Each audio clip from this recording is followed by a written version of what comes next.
On this episode of Redlit. Oh, you robbed me? Let's be friends. Your lease is still valid, even though you were evicted. Okay.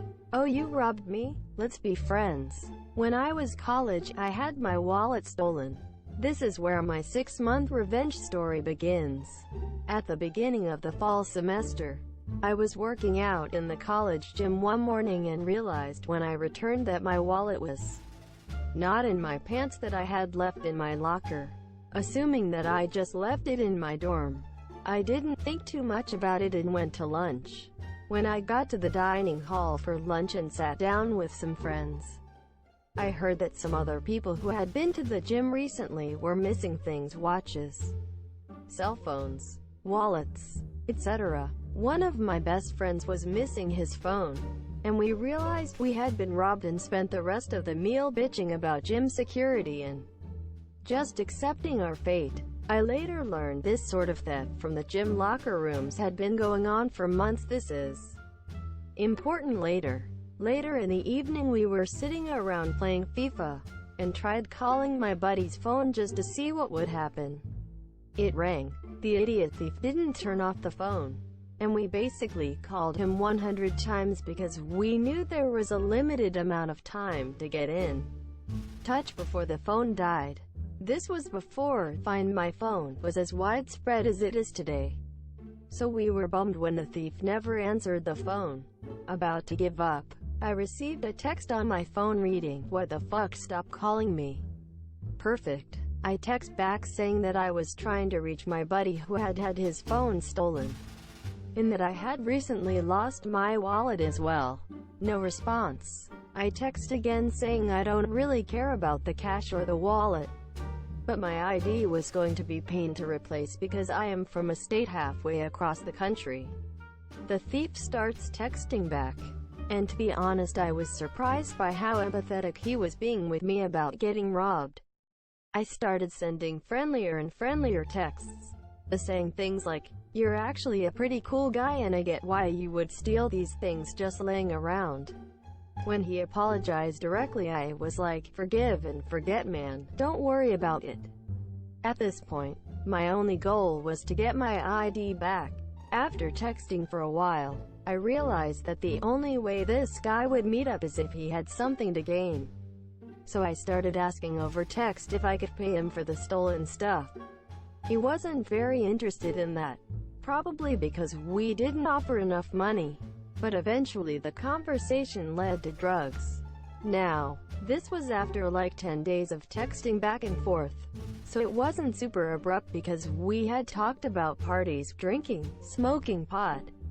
We were essentially catfishing this guy to believe we were friends, so there is a lot of filler conversation I am leaving out. The surprising part about his drug offer though was that he wanted to sell me acid, which was pretty hardcore based on the conversation so far. I am not a narc, but the acid dealer, grand larceny combo made me realize this guy is making 100% of his income off of criminal activities. At this point, I thought I might be in over my head, so I went to the campus public safety to see if they could help. Here was my pitch. I am in contact with the guy who has been stealing from students at the gym, and I am setting up a drug sting. I want your help. Their response was, "What the fuck? You cannot do this." Fine. Looks like we have to go rogue. I leave campus safety and proceed setting up a drug deal, with the idea that we will pay him cash for the return of stolen good and some drugs. He has pretty specific instructions, because I think he realized he might stand to get his ass beat by showing up to a place full of people he had robbed. His instructions were for us to leave cash under a trash can in the middle of campus, and he would then throw away our stuff in the trash in a recognizable yellow bag. We were never supposed to see his face. I say that plan sounds great. Let's do it tomorrow. The next day comes and I skip all my classes. I called a friend who had grown up in the area and gone to the public high school near my college, and then called another friend with a dorm room overlooking the trash can where the deal was to go down. Then the stakeout began. We watched for like 3 hours while listening to stand-up comedy in the dorm room and fucking around. It was a fun reason to skip class. Finally I get a text from the guy that warns me to not try anything funny because he was with a friend with a knife. Sure enough, we see a skinny white kid carrying a yellow bag approaching the trash can along with a short, squat guy in a big hoodie.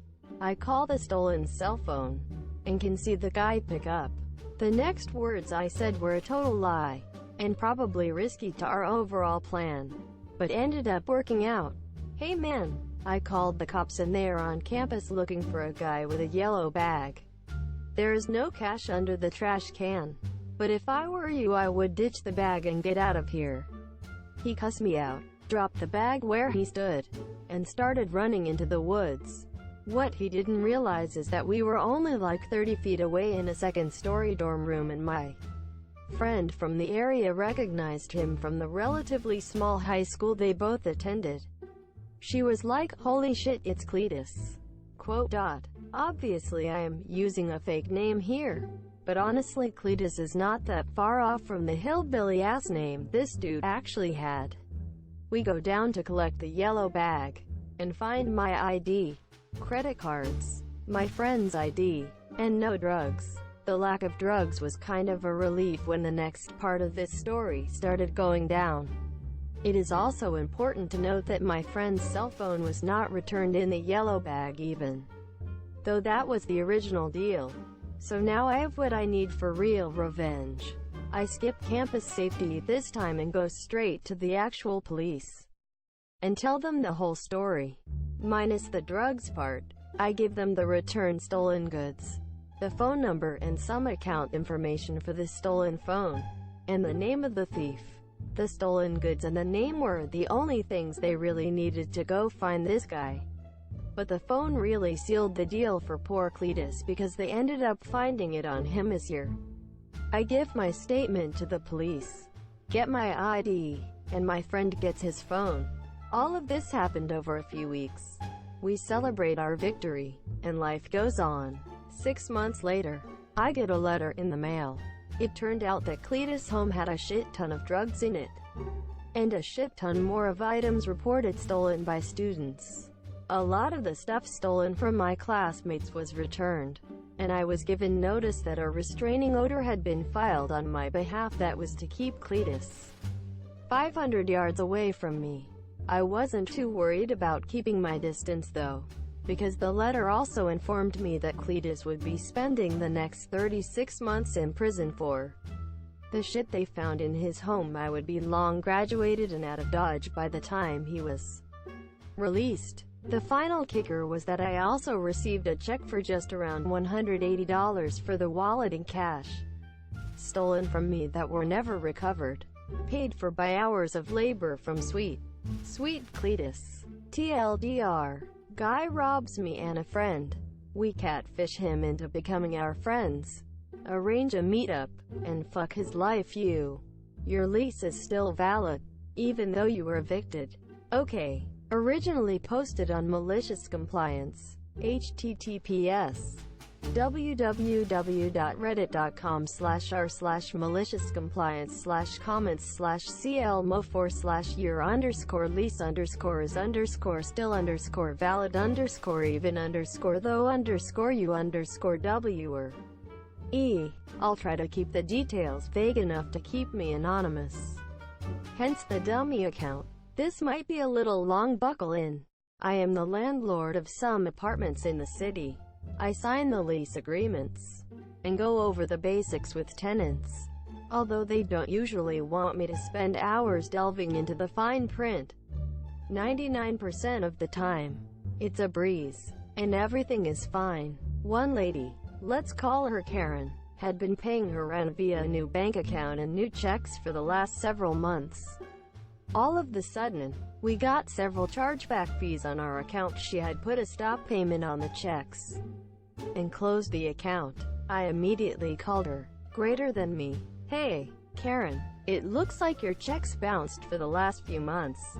I just wanted to make sure everything is okay. Karen, oh no, I promise I'll get this fixed.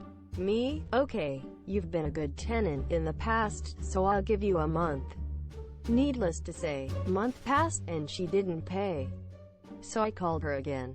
Greater than me. Hey, Karen, we still haven't received payment, so I'm afraid we'll have to file for eviction. Karen. Oh God, no. I'm an old woman. I can't afford to be evicted. I'm trying so hard to pay. Can you give me another shot?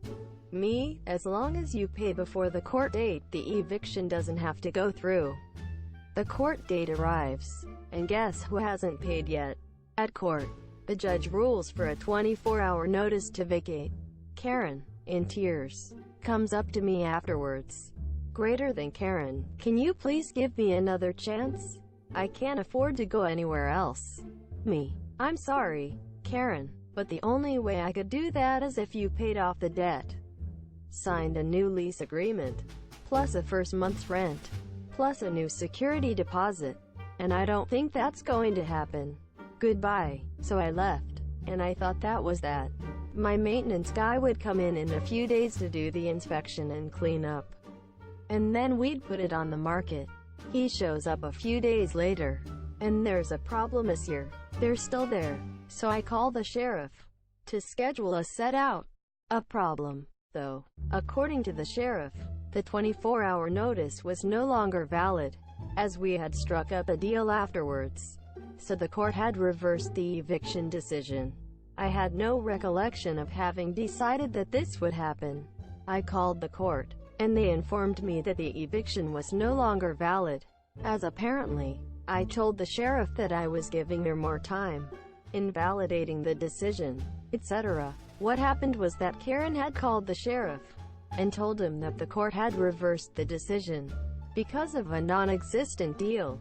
She had then called the court, and told them that the sheriff could not evict her, as I had waived the notice, and she had used my words, twisting my denial of an extension into a deal. I tried to give her the benefit of the doubt. I sent Karen a copy of a new lease agreement, asking for the debts, in addition to rent for a first month, and a new security deposit. Her lawyer then contacted me. Yes, she had the money to hire a lawyer, somehow informing me that, in fact, her old lease agreement was still valid, as my deal, you know, the one that would require a new lease agreement, invalidated the eviction decision. So I filed for eviction, on the grounds that she had not paid for several months now, 5 to be exact, and therefore had invalidated her old lease agreement. And then, I read her old lease agreement. I already know these contracts pretty well, but like I said, I don't usually delve into the minutiae. This time, I did. We show up at court. Karen has her lawyer. Karen is bursting, grinning like a fool, like she's won the lottery. Her lawyer looks fairly happy as well. The judge asks me to speak.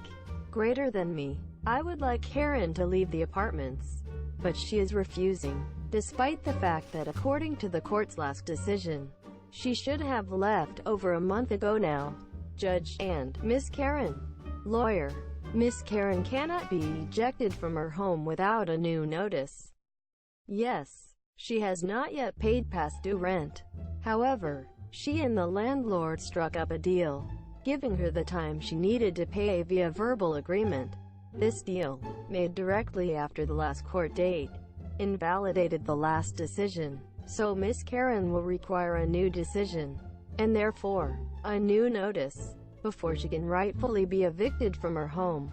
Until then, her lease agreement is still valid. Insert legal crap. Judge and landlord, what do you have to say? Me. Well, Your Honor, I have to agree. They have made a very compelling argument. Karen and I did indeed make a deal, giving her the time she needed to pay. And yes, her old lease agreement is still valid, I guess. Well, according to the terms of the still valid lease, there are some additional things that the court needs to be aware of that I'd like to go over for clarification. I'm sure you have a copy, Your Honor. Judge, yes, I do. Me, and you have a copy. Lawyer. Lawyer, yes, I do. Me. Excellent. Well, Your Honor, if you look at Section 4, Subsection A. On page 2, you will see that after 10 days of non-payment, a late fee of $100 is applied. If you continue reading to subsection B, you will see that after 15 days of non-payment, additional late fees of $10 per day are applied, until full payment is rendered. If you continue to subsection C, you will see that failed payments necessitate a chargeback fee of $50 per failed payment.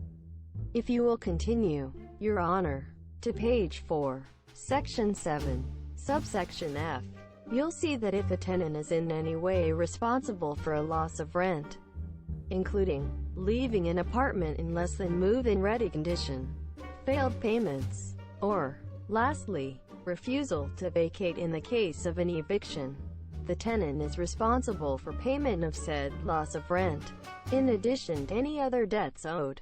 In addition, on page 8, section 14, subsection A, you'll note that the tenant is responsible for any and all legal fees resultant from the eviction process, including attorney's fees, such as for the attorney I hired to help me review this lease agreement. Finally, on page 10, the last page, section 17, subsection B, you will see that the tenant is responsible for all HVAC services rendered on the run, as we sent in a company to fix the unit in Karen's apartment at her request. We have the invoice here for the replacement unit in addition to the totals for all of the fees listed. At this point, the lawyer has gone completely pale. It's clear that he was more concerned that I would fight the whole deal thing than the terms of the lease he thought he'd have to fight to keep valid. Karen looks utterly shell-shocked, her mouth slightly agape, like a child confused by a game of peek-a-boo. The judge, meanwhile, is completely unfazed, until I hand her the invoice, alongside my maths, a spreadsheet, and a piece of paper with the total debt owed circled and highlighted at the bottom of the page. Her eyes widened to the size of her mouth, as her jaw dropped with an audible gasp. Greater than me. As you can see, Your Honor, the total owed is in excess of $16,000. I will happily accept the payment in the form of a cashier's check. I'd hate to have to charge yet another $50 fee for failed payment, should another personal check bounce. Judge, lawyer, do you have anything to say? At this point, the lawyer looks like he's about to pass out. Karen seems to have stopped breathing. The judge remains silent for a moment, and then collects herself. Greater than judge, I'm afraid you'll have to address that matter of debt in a different court than this one. Landlord, we're here only to judge whether Miss Karen is to be evicted from her home today.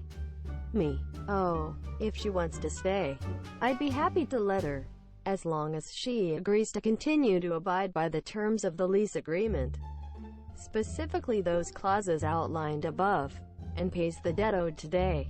Judge, I'm going to rule for a 24-hour notice to vacate, unless Miss Karen can produce payment at this moment. Karen sits still, quiet, speechless even. Her lawyer is eyeing the window. I like to think contemplating his decisions in life that led him to this point. Maybe thinking about jumping. I don't know. Greater than judge, right, a 24-hour notice to vacate. And, landlord, me, yes, judge, you'll want to file those charges in small claims court, or a higher court, if it exceeds the amount that you can legally pursue in small claims. Me, already filed, Your Honor. The case has now been resolved, and needless to say, I got a fairly significant bonus, in addition to a slight raise. Edited to add a TL. Doctor, tenant was evicted, but lied to get out of the eviction, claiming her old lease was still valid.